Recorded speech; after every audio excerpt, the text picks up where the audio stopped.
Well, welcome back to Expert Voices with Jeff Evans. Today I'm here with Adam Marshall. Adam, how are we doing? Good to see you. Great to be here. We are here in Adam's actual offices, which is absolutely beautiful and fantastic down here in Roswell, Georgia. So take me back to let's go way back. Let's go back to high school. Okay. So you're thinking about college. Where's your mindset at this point coming into the college season? So education was always first and foremost in our family. So we went to a college preparatory high school. The assumption was that you're going to college. Right. Period. Right. Not, is it best for you? Is it the right fit? It's you're going. Right. So it's interesting because I always thought I wanted to go to a really big school. And being a Midwestern kid raised in Cleveland, Ohio, Northwestern, University of Michigan were sort of the two academically elite Big Ten schools. College advisor one day, I'll never forget this, in a meeting with my parents, said, Adam, you're 4'0". You probably don't have the self-confidence that you should. You're going to get killed at those schools. You need to go to a smaller liberal arts school. And I said, well, name some. And she said, my favorite of the bunch is Colgate University in central New York. My dad and I drove 8.5 hours from Cleveland to visit, didn't even get out of the car. I saw that campus and I was like, this is where I want to go. Really? What was it about the campus? So, being a very analytical and heady guy, all my research was done. I knew it was a great school. I knew the programs it had. So once I sort of get my due diligence done, I let emotion sort of carry the day. And you just drive up to that campus. It's perennially one of the most highly rated campuses in terms of just sheer beauty. It happened to be one of the few sunny, clear days in central New York. Those are few and far between. Everybody's outside throwing a Frisbee or a baseball or a football, and it was just a very active scene. And I thought, wow, if this is academically elite and gonna take me out of my shell, and it's this beautiful and people are this happy, this is where I want to be. So I found my happy place. 4 years done? It was one of my best decisions, yep. What'd you graduate with? Graduated with a BA in religion, of all things. Okay. I am not religious, but always fascinated by religion, the impact it has on people's mental and analytical frameworks, the impact it has on people's daily lives and philosophies.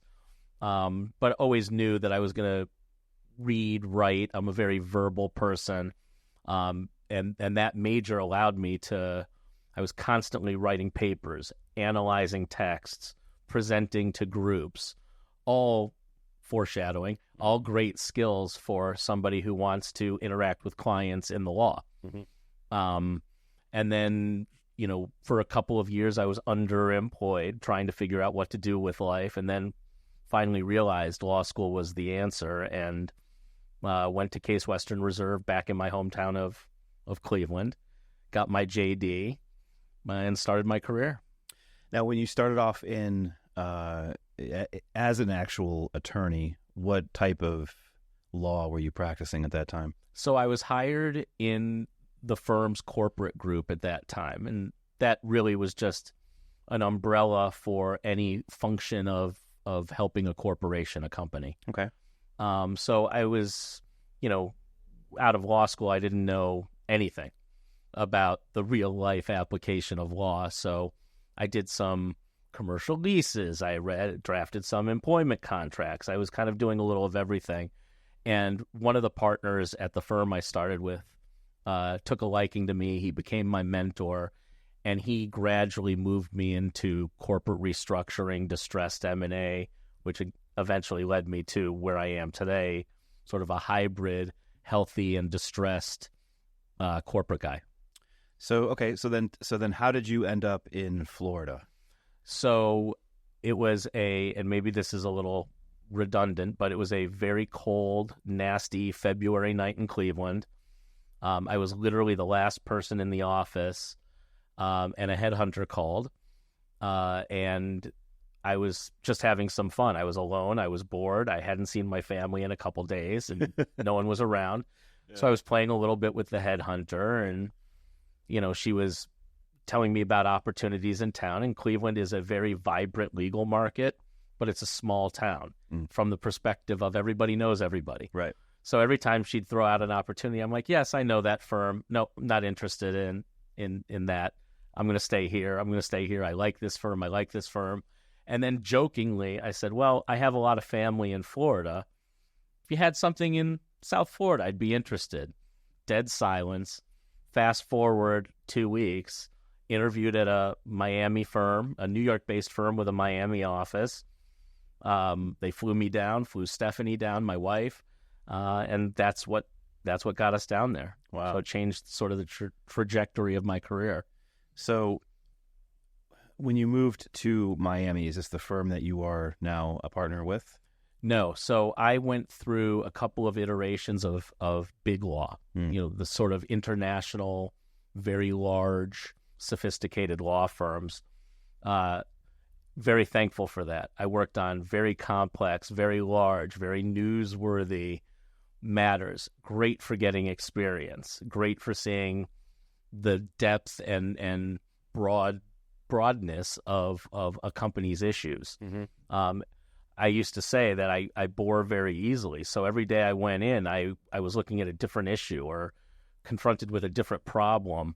Always kept me alive and interested and on my toes.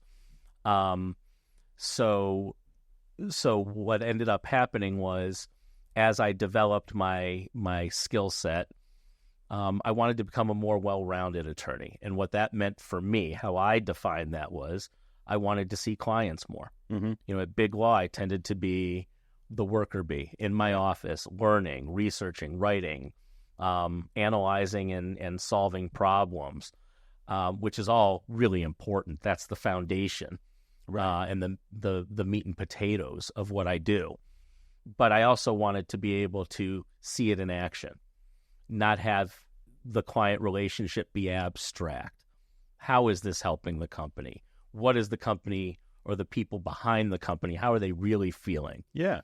And so from that point, I sort of moved downstream in the market to more mid-sized firms, and finally, about 14 years ago, founded my own law firm with a trusted business partner because it really allowed us to, I always tell people, I didn't get any dumber when I left those big sophisticated firms, but I certainly got more humane, more perspective.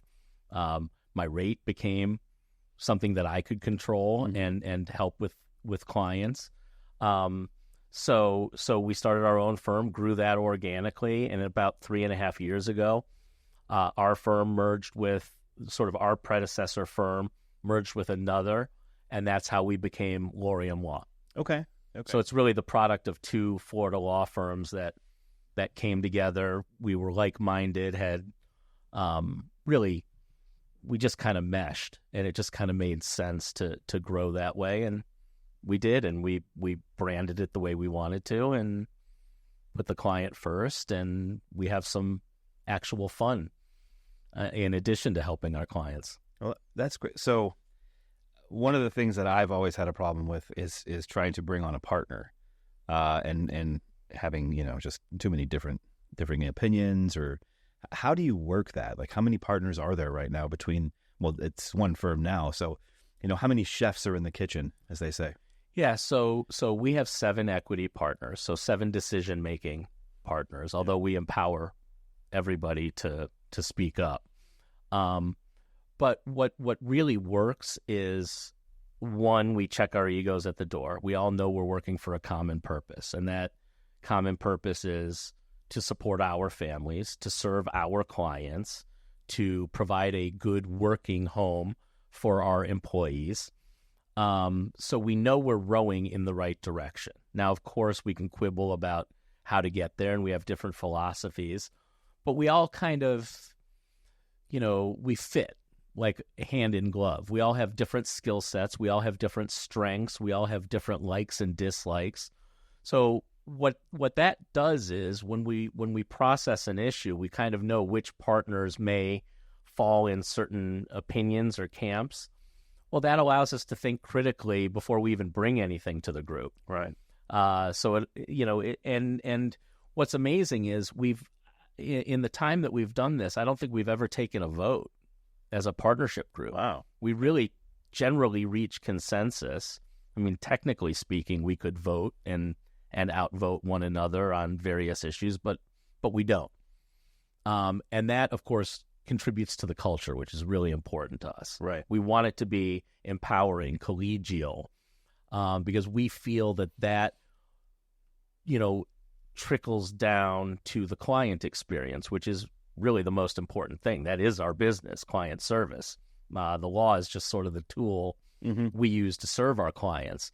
But at the end of the day, by being empowering, collegial, listening, we think that culturally breeds an environment that lowers walls, raises honesty, both internally and externally, and it just works. That's great. It just works. So what is your actual specialty within your law firm?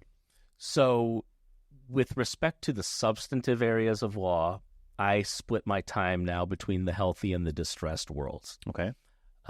Based on my background, I'm very strong in corporate restructuring. Most people know that as the Chapter 11 work, the sophisticated corporate bankruptcy work, the matters that lead up to that, or if things go well, that avoid a bankruptcy filing.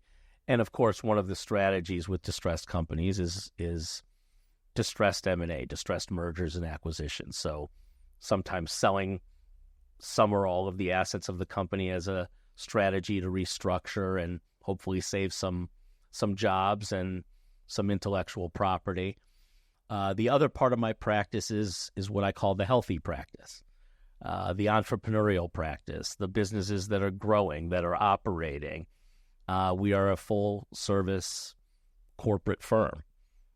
So anything in the need, a company comes to us and says, we have 7 partners.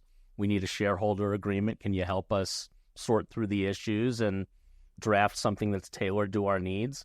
Absolutely. They have an e-commerce platform or just a website. We can help them with their terms and conditions. You hire an employee. You need employment agreements. You need a handbook. So really anything you could think of that's in the life of a company, culminating in the liquidity event. Okay. The sale of the company, purchasing other companies to grow. And that's really where my day is spent.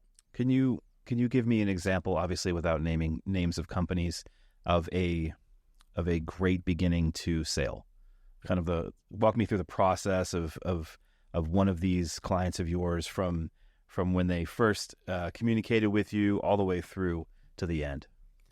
So, excuse me. So what I'm about to say may sound a little self-serving, but I always tell prospective clients and existing clients, talk to us as early as possible, because crises, shortened time frames are always more stressful for everybody involved, always cost more money. When you're in a rush, that's when mistakes can be made or information not transmitted that could be relevant. Right. So in a perfect world, we'll have an understanding of a company, have helped them plan for their liquidity event. Doesn't always happen that way. And of course, everyone doesn't live to serve us. It's the other way around. We're serving them. Right. So when they have their daily routines, they need to focus on their business. One success story, though, is we had a client. We had done some, little work for them, some employee-related stuff, some contractual stuff with customers, and then they get a letter of intent. So a private equity fund comes to them with a letter that really says, we want to buy you, and here's sort of the general terms. And the principals of the company came to us and said, wow, we weren't really thinking of selling, but that's an interesting number. So they said, well, we know how to market and sell our widgets, but we don't know how to market or sell our company. What do we do? We're a blank slate, Adam. So one of the things is I know enough to be dangerous in things that I'm not trained in. So I'm a stay in my lane guy. One of the things that I'm not is a numbers guy. I know enough about numbers to be able to issue spot and bring in experts. So I looked at their numbers and I looked at the letter of intent. I'm like, guys, something doesn't seem right about this number that you're going to sell your company for. So I brought in a friend of mine that is an investment banker. He ran a process and took that number from the mid-teens. So let's call it, for easy math, $15 million in the letter of intent. We closed the deal for $55 million, mid-50s. And I'm using round numbers to protect identities. But the point is, the value that I brought there, of course, we drafted the documents and negotiated with the other law firm on the purchaser side, and that's really what a lawyer does. But that story brings a smile to my face these days, because the way we helped them the most, the value add for us, was bringing in close contacts of ours that knew things that we didn't. You know, they knew how to value the company. They knew how to look at the market generally and look for comps and valuation, and we're really able to advise the client, that's probably not the deal you want to accept. Let's go to market and see if there's a better deal out there. And by the way, that's a great success story. Sometimes it works the other way. Sometimes we need help managing a client's expectation. If they think the company is worth $100 million, but the market says it's not, then we have to help them manage that process. Mm-hmm. And then the conversation is, do you need our help in terms of positioning your business for sale now, in the future? Do you want to just continue to run and operate? And again, we'll help you on the legal side of that. Or do you just want to sell? And the pandemic changed a little bit of that analysis, by the way. A lot of people now are much more willing to sell when they weren't before, because we always talked about this 1,000-year flood that could occur, hypothetically, and then a global pandemic occurs, and there's your 1,000-year flood. There it is. There's your 1,000-year flood. So those are some of the ways we can help. Everyone knows what a lawyer does. They know contracts. They know we put our glasses on, we sit in front of our computers, we put pen to paper, we're scriveners. But a good law firm is going to be much more. They're going to be advisors. They're going to listen. They're going to be part psychologist, part accountant, part business project manager as well. Correct. I mean, you like you said, you had to bring in all these different, perspectives just to make sure that it was the holistic picture for the client. Yeah, and we know what we do. We're not an accounting firm. Right. We would never pretend to be one. We're not good at it. We have dozens of partners in the community, partners with a lowercase p, that are really good accountants. We bring them in. Mm-hmm. The investment bankers, we bring them in. Again, we know enough from experience and what the market looks like to be able to advise a client why it's a good use of their time or resources or money. But then we defer to the folks that know what they're doing. Okay, so I have a two-part question. First part, if I'm a small business owner getting started with growing my company, should I go with a strategy of building the company to sell? Whether I plan on selling or not, do you think that's a better approach to actually scaling a business? I think that's a great question, and I think the short answer to that is yes. Okay. Now, lawyers aren't used to giving short answers. The show is as long as you want it to be. The longer answer is, and it's interesting that you asked that question. I will sit down with an entrepreneur and in the very first meeting say, what's your exit strategy? Mm-hmm. And sometimes I get looked like I have horns growing out of my head. They're like, we don't even have a trademark or a patent for our widget yet, and you're asking us what the exit strategy is? And my point to them is always the same. My point is, I'm not asking you to look in a crystal ball and predict the future. None of us can do that. But it's helpful in understanding where your headspace is. Right.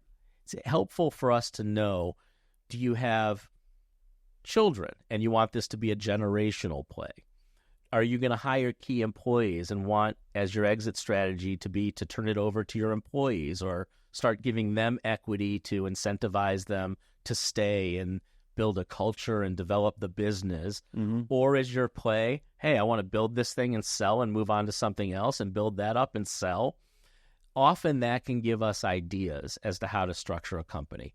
And I'll use a trite example. If a company has an idea for a product and they're patenting it, well, one strategy may be, let's form two companies, hold the intellectual property in one, the operating company in the other, and that allows you to sort of pivot down the road. Maybe you want to sell the operating company and then license out the intellectual property to that or other companies as a stream of revenue. Wow.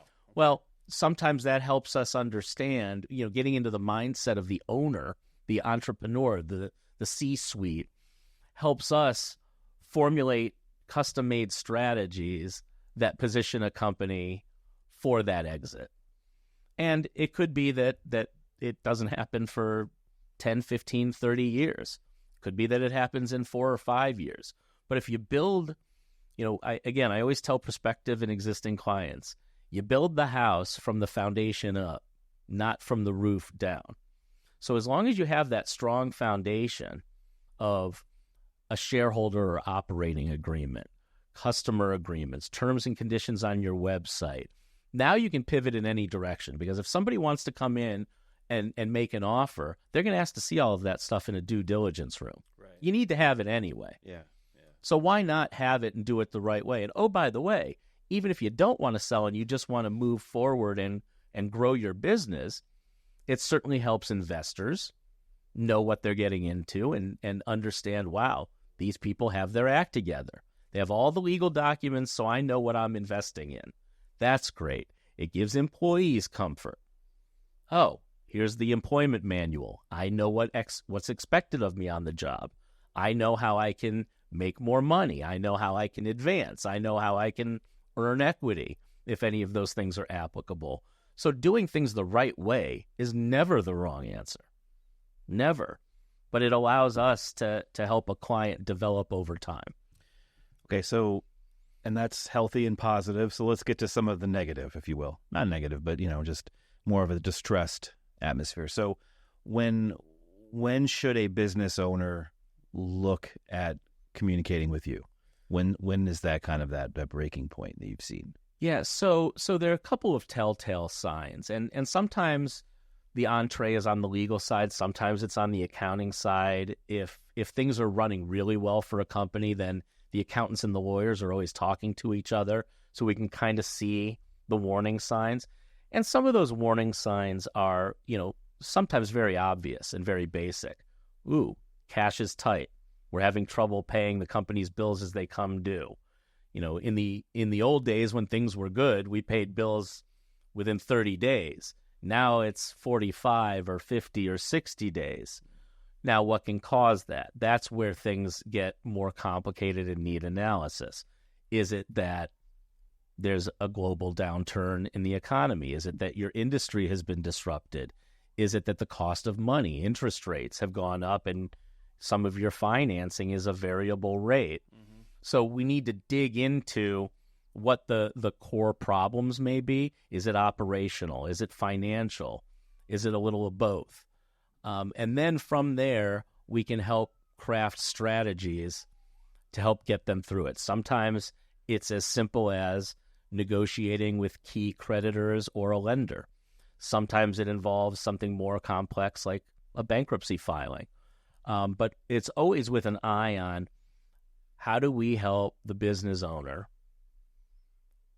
get through the rough patch? How is it that we can help them to survive, to save jobs, to save the sweat equity they've poured into their business, and make people whole?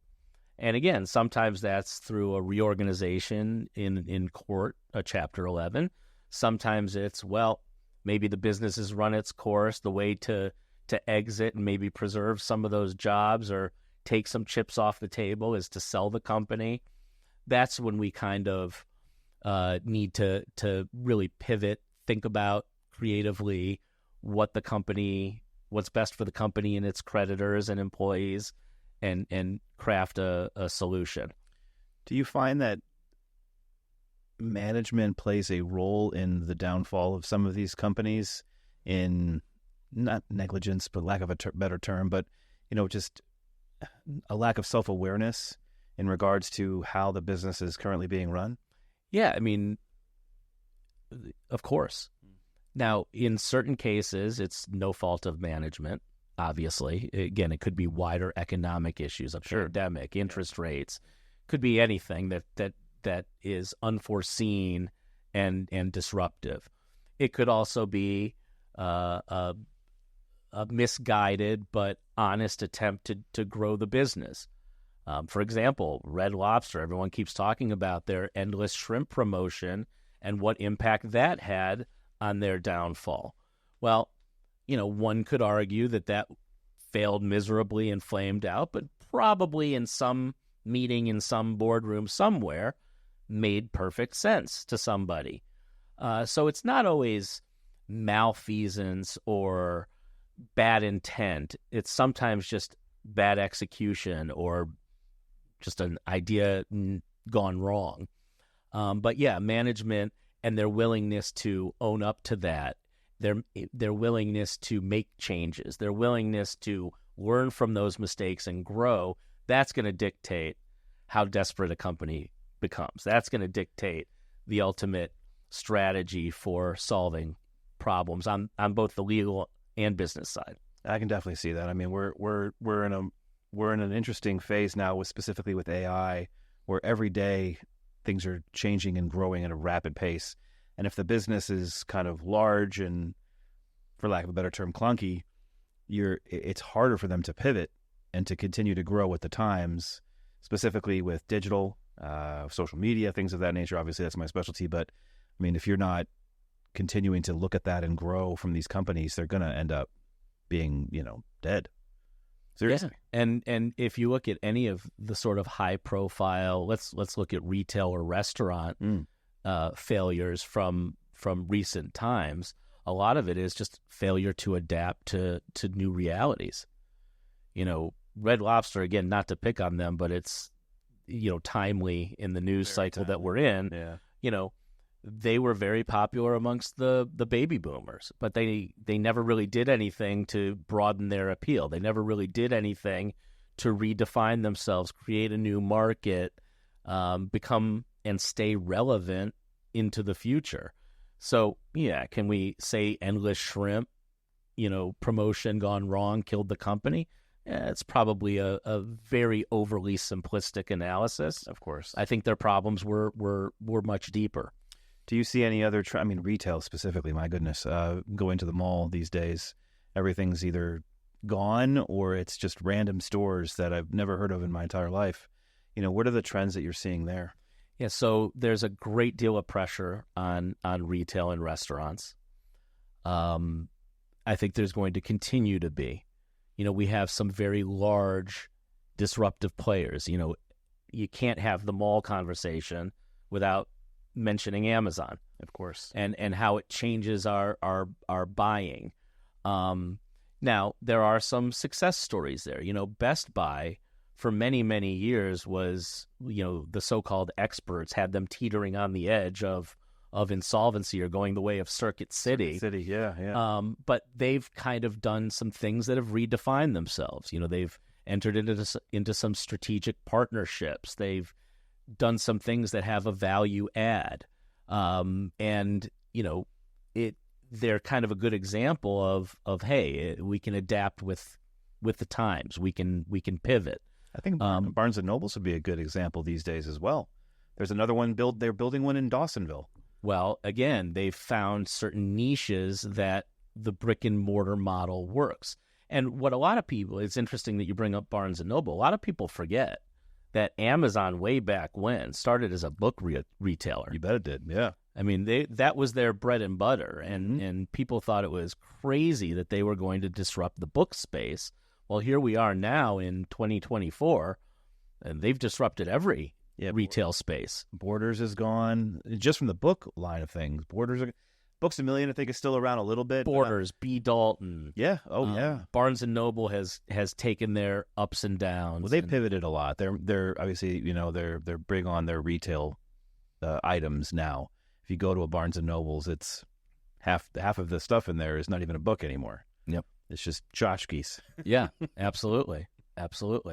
So you'll see a lot of those, sort of consumer-facing businesses having distress, and there's still the uncertainty of, we're still in the pandemic hangover. Let's not put that so far in the rearview mirror. People are starting to return to their old habits of eating out, but now with the proliferation of delivery services, a lot of people are staying home and eating. Well, that tends to lower your average check at a restaurant, one. Two, it changes the way the restaurant does business. Now you're not serving the food hot on a plate with a server and a bus person and a front of house person. So it changes the whole business model. It'll be interesting to see if consumer habits dictate a further change, a further evolution, if we as a society have a short memory and sort of go back to the way it was. Who knows? Some of that is a guessing game. I mean, I would. Most things in the world are cyclical. They do come back around, right? So I mean, even a mall can come back around. They, nostalgia can bring something back. But since COVID specifically, we have robots now that are bringing you your food. I've noticed that actually at quite a few different places now. It's fascinating. They really are changing. We went to a restaurant yesterday and we had two different prices, a cash price or a credit price. Those are new things that didn't used to be around. Soon we won't have cash, period. Obviously, it's kind of where the world seems to be going, which I hope not. I hope we continue to have the cash. But I think it all goes back to you have to be able to pivot. You have to move with the times. I think Guy Kawasaki said you have to flow with the go, right? Which, makes perfect sense, especially now. And we are still in a COVID hangover for sure. I think people are still afraid that we're going to have another pandemic. They're still threatening to have another pandemic. I mean, it's in the news. And, I certainly had a very tough go of it for my business. All of my clients at the time were med spas. So I lost every single client I had in a matter of 24 hours. That was intense. So that will never happen again. Obviously, you have to pivot. I had to pivot. But it seems to be so much harder for a larger company to be able to do that. Well, here's what's interesting. This conversation about market trends and industries, I'm just a layperson. I'm just, a human being going to the mall and opening my eyes like you do and seeing the vacancy signs or the repositioning of stores. What I always tell our clients is you will always, without exception, know your business better than I will. I'm never going to sit down and tell you, oh, this is a bad business decision. That's not my purview. Now, we leave it to the client to decide what's best for their business. We help them implement from a legal perspective. You want to accomplish A, B, and C. Here are the documents you need to do so. Here's how you can protect yourself. Here are the risks and rewards. Again, we're not paid to make business decisions for clients. We're paid to manage risk. Okay. So we tell them, if you do this, here are the benefits, here are the risks. If you don't do this, here are the benefits, here are the risks. Here's some alternatives, benefits and risks. Let's discuss what you're going to do. And they ultimately make the decision. So again, I'll never go to a client and say, oh, this business idea is crazy. Maybe I'll think it, but again, my business is the law. What do I know about what they're doing? So we've had clients that have had ideas that, I in a million years would never think of. Yeah. And some of them succeed magnificently. Some of them fail and just sort of, fall away like new businesses tend to do. Mm-hmm. But that's kind of, again, what's fun for us in getting to know our clients and their mentality is we can see their passion. We can see what they're trying to do. And then we just try and give them the skeleton to build the structure around. Okay. So what is a good prospective client for you right now in 2024? So I'm going to oversimplify a little bit. I would say that we have two baskets of clients that we really enjoy. The first is sort of the typical basket that every law firm or accounting firm would want, which would be an operational, cash flowing, middle market business that's injecting themselves into the stream of commerce every day, has employees, has customer issues, has supplier issues, wants agreements drafted or revised or looked at, just sort of the daily commerce type legal issues. The second basket is, and again, this is a result of the fact that we started our own firm, and while we can't be entrepreneurial for our clients, we're risk managers, remember, we can be entrepreneurial as a firm. Sure. And the way that entrepreneurial spirit manifests itself in our firm is we can take a risk, a chance on intelligent startup clients.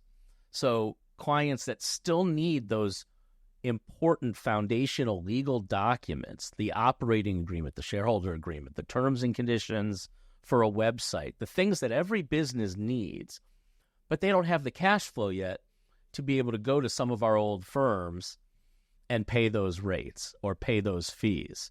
So we can come in and say, hey, wait a minute, we want to grow with you. We know that things are tight. If you put a little bit of skin in the game, we'll put a little skin in the game by giving you a flat fee or a reduced rate, and then we can help them grow. So going back to one of your earlier questions, which was, what are some of the success stories or fun client engagements? I love some of the clients that we have now that we drafted their foundational documents 5, 10, 15 years ago, and they're still clients. Wow. And now they're the clients that would be in the first basket. They've evolved. Now they're the operational, cash-flowing, growing, exciting business that's making waves in their industry. Yeah. So in short, it's really those two things. And look, to your earlier point about your business, it allows us to maintain a diverse client base. So as a business, it allows us as a firm to remain strong and well-founded financially, which means we don't have a lot of lawyer turnover. People are generally happier, which then means we provide more consistent, better, kinder, more humane client service. It's a machine that keeps feeding itself. Right. So we just think it works. Yeah. I think it does. We just think it works. Yeah, absolutely. So we're going to wrap up for today. Awesome conversation, and hopefully we'll get to do this again real soon. So do you have any parting words for any business owner, expert advice that you can give anybody that's in either basket at this time? What would that be? So what I always tell prospective clients is don't proofread your brains.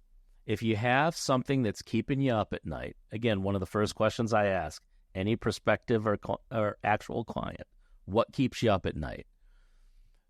Be honest with yourself first and foremost, but then also be honest with your attorney. Don't proofread your brain thinking, oh my goodness, if I call my lawyer, the meter's running. That's a very old and antiquated way of having that attorney-client relationship. It shouldn't be transactional. Right. And I say that because context matters. And often, if you tell us everything, we can talk ourselves out of business. Hey, you don't really need us.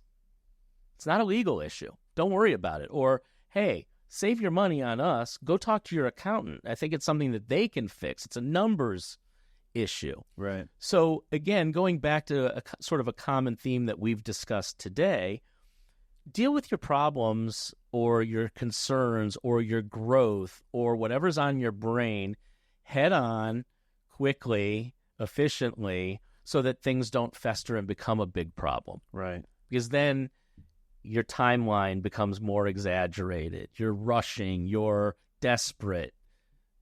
We lose tools in the toolbox as things become more dire. Mm-hmm. So take a deep breath, confide. And look, I give away more free legal advice than most business consultants tell me I should, but sometimes it's just good for a client to reach out before they go to bed and say, hey, I was thinking about this. Is this something we need to worry about? Often it's, no, we can talk about it tomorrow. Go put your head on your pillow and relax. Clients appreciate that. Well, it builds trust. And we're in a very large lack of trust these days. So I agree. And because of that, I think they do proofread their brains, a lot of clients, and they don't want to engage us early enough and allow us to be creative and humane and all those things. Yeah. Well, Adam, where can people find you if they need to have that conversation? Yeah, so I am accessible by any means. Social media. Our website is loriumlaw.com. Okay. I'm available by phone. I actually answer my phone. I can give my cell phone, 954-560-1248, or my Atlanta cell phone, 404-790-9794. I appreciate text messages, emails, doesn't matter. Great. Awesome. Day or night. Awesome. Well, thanks for being on Expert Voices, and till next time. Appreciate it. Thank you so much, Jeff. I appreciate it. It was fun. Thanks.